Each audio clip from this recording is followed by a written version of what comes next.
I pozdrav svim ljudima, moje ime je PvP, dobrodošli u novi klip. Danas ćemo raditi recenziju Samsung Galaxy S73 telefona nakon više od mjesec dana korištenja. I da vas podsjetim, ako ste zaboravili, ovaj telefon ima 8 GB RAM, 256 GB memorije, ima 108 megapiksela kamere, evo kao što možete vidjeti ima 4 kamere, također ima 120 Hz, vodootporan je IP67 i ima dva zvučnika, koji jedan je sa prednje strane, a jedan donje. I posle dugog korištenja ovog telefona, mjesec i po dana, je mana zato što nema 3,5 mm. To je stvarno glupo što su uklonili. Ostale verzije imaju. Vidite, nema. Također mane su zato što ih nema u globalnim radnjama, Samsungovim radnjama, nego ima samo 53. Što se tiče prednosti, jako je lepo odrađen dizajn, kao što možete da vidite.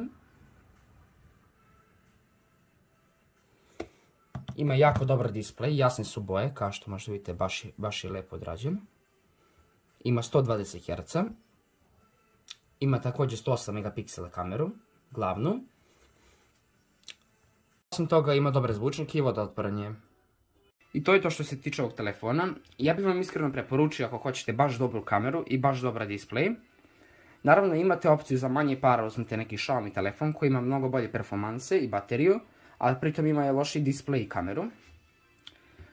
Iskreno za ove pare bi vam ja preporučio, ako hoćete baš dobar displej, baš dobru kameru. Naravno, lajkujte, šerite i subscribeujte se za još i vidimo se u sljedećem klipu. Pozdrav!